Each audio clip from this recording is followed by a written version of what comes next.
Okay, thank you very much for joining me once again for the continued readings of The Projection of the Astral Body by Sylvan Muldoon and Hereward Carrington. So, this is a continuation on page 235 to follow.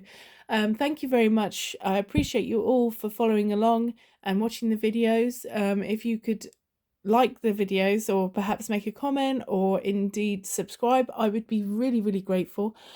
I would like to be able to go live on this channel eventually. I know that I'm a long way off, but I will get there in the end.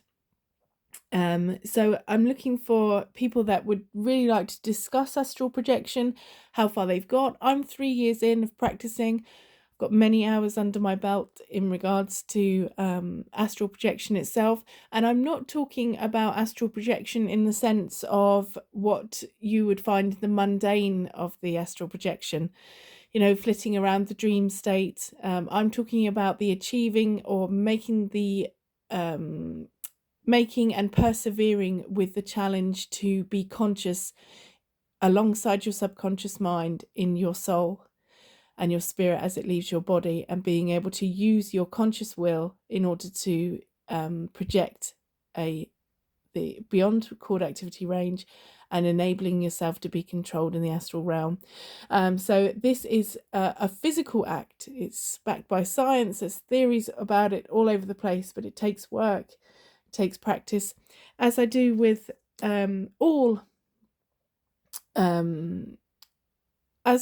all beginnings of all the videos. I have to stress that there is advice in this book that I would not necessarily recommend when it comes to sort of like tablespoons of salt and things like that. So there are other ways, as modern times have progressed, to enable that not to be part of the process.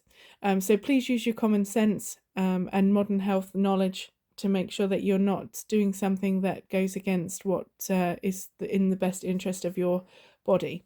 Okay, I won't waffle too much because I'm really, really hopeful to get this book finished shortly so we can move on to The Sacred Mushroom and the Cross, which will be coming shortly. So we're just going to rephrase the paragraph on page 235 and then follow on from there. Okay. You have learned that will is putting into action, making ourselves do something mentally, centering our attention upon one thing until it crowds all other impressions into the background. There is a passive will and there is an active will, we will say. The passive will is the stronger, the more determined, and this is the will which we have when we awake in the dead of night and plan our air castles. We will call this the passive will because we are in a passive condition while we are using it. When we are willing in the night, conscious but drowsy, the passive. The will we use during the day, which we are more or less compelled to use, we shall call the active will, because we are active in body and mind. The will we use during the day is the will which looks back upon the resolutions, the contemplations of the passive will the night before, and now thinks them too extreme. The passive will is the imaginative will, but is determined and extreme in its willing. Nevertheless, the subject is firmly convinced, while the passive will is functioning, that its premises are reasonable. Just another example now to show you the difference between the passive will and the active will, for all this is important in producing astral projection, as we shall see presently. I remember that when I was a small boy, my older brother had a 10-gauge shotgun. I had always wanted to be able to tell my friends that I had shot off that gun and how it had backfired, etc. A boy next door one day told me that if I shot off the gun, the recoil would knock me over, and dared me to try it. I wanted to pretend that I was capable of handling a gun, but within me I was terribly afraid that if I did try to discharge it, I should get knocked over. Several nights I awakened, thinking of shooting off that big gun, and as I lay thinking about it, I would resolve to do the deed. I could see myself doing it, see my friend next door looking on with envy, etc. To shoot off that 10-gauge gun seemed perfectly reasonable in the night, when I thought of it, and many times I said, I will shoot it off. But when the next day came and I looked at the gun, the resolutions of my passive will, my imaginative will, all my determination which seemed reasonable for the night before, would seem preposterous and even fantastic. Now, if I had but the same determined will, the same extreme will, while active, which I had while passive, there would have been no hesitancy upon my part in discharging the gun. Of course, the active will and the passive will may be said to merge into one another, but for my present purpose we shall consider that there is a distinctly passive will, an imaginative will, and that there is a distinctly active will, both conscious. You will understand, of course, that the passive will is by no means confined to manifesting itself during periods of wakefulness during the night, for the imaginative will can function at any time while we are conscious. The active will and the passive will can function simultaneously. That is, one can be performing an action dictated by the active will, and at the same time the passive will can be willing something else. Page 237, Inducing Projection by the Passive Will Method. When we are daydreaming, we are often using the passive will. We can be imagining but not willing. We can will without being imaginative. But when we are imagining to extremes, when we awaken in the dead of night and think of performing some act which during the day seemed preposterous, and that act seems at the time perfectly reasonable, when you say, "I will do this," or "I will do that," to your imaginings, then you are putting superpowerful impressions into your subconscious mind. When you are serious in your suggestions as to what you will do, and when the act which you intend doing is extreme, the impression made upon the subconscious mind is proportionately powerful. Remember that the subconscious mind takes these suggestions seriously, regardless of the source whence they come, and hence, if you use your passive will upon that which you desire, the imaginative will, the extreme will, the determined will, the subconscious mind receives determined, extreme suggestions which could not possibly receive from the active will. Perhaps you will say, "What are you trying to make us believe? That one can project merely by imagining that he can?" In one sense, this is truer than you might think, but I am not advancing the claim that imagination alone can project the astral body. I am advancing the claim that passive will, the imaginative will, can cause the projection of the astral body. Since the subconscious mind accepts all suggestions without reasoning, the suggestions which it receives from the passive will, the extreme will, are accepted without reserve. Let us go back to that fellow, Brown, who wants more money from his employer. Under the influence of the passive will, as Brown lies awake in the dead of night, thinking about his desire, he visualizes, imagines, sees himself going up to his employer and demanding higher wages. And all the time, under this imaginative will, Brown sees this as reasonable, and even says, "I will do this and I will do that," really in earnest for the time being. His subconscious mind is similarly influenced, and the stress of the extreme determination is powerful.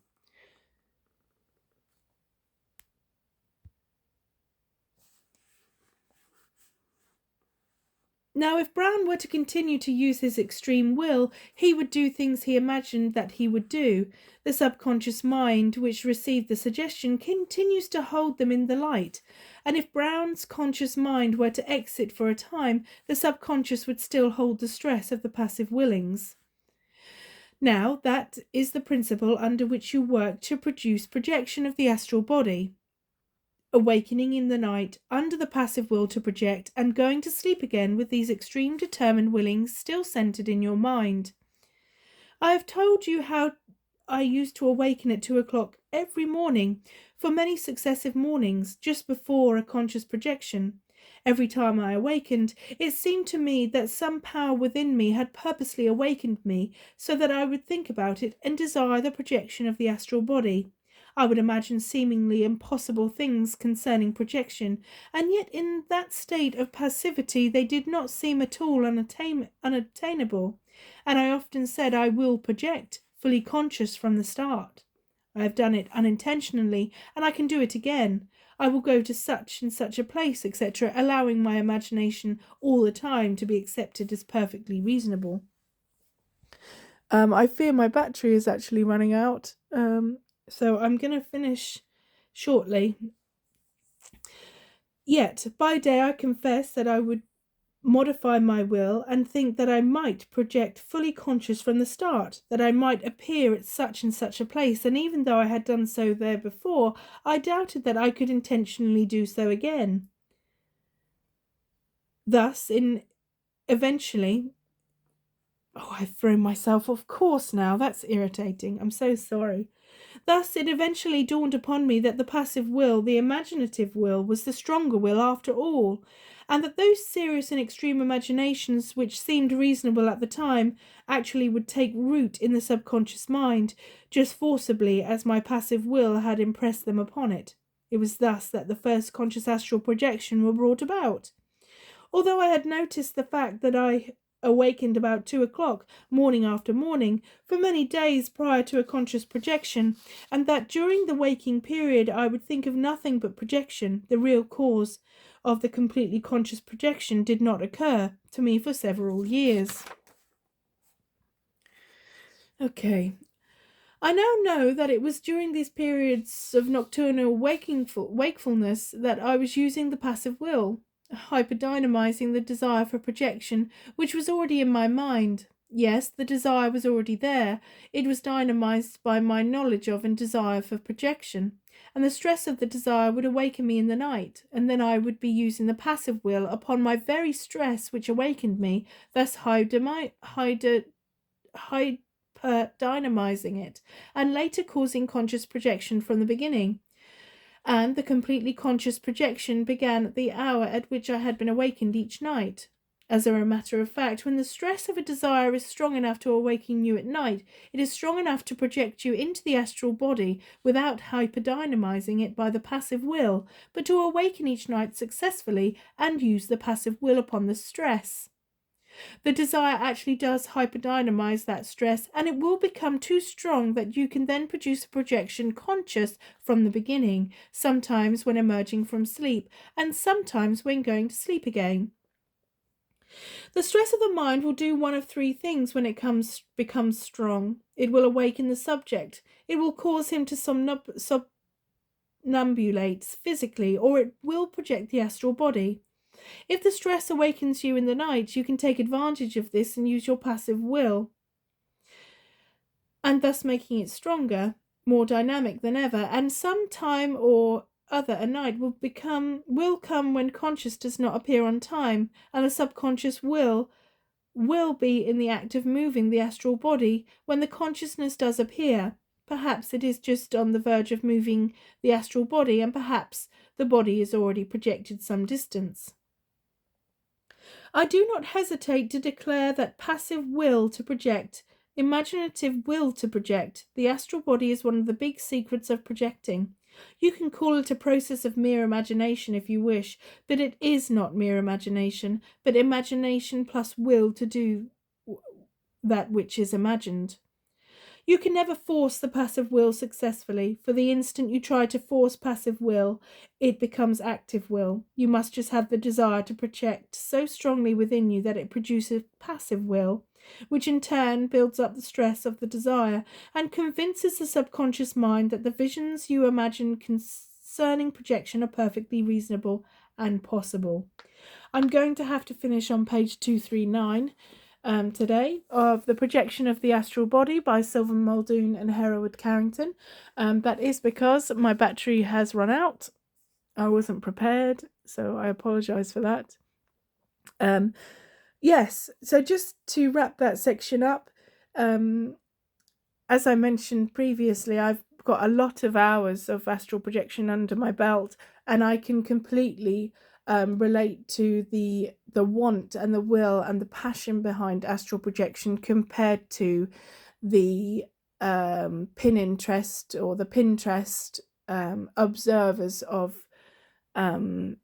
astral projection. There's two very definite differences between people that astral project, and there's people that really do get to this point. And I need to meet these people.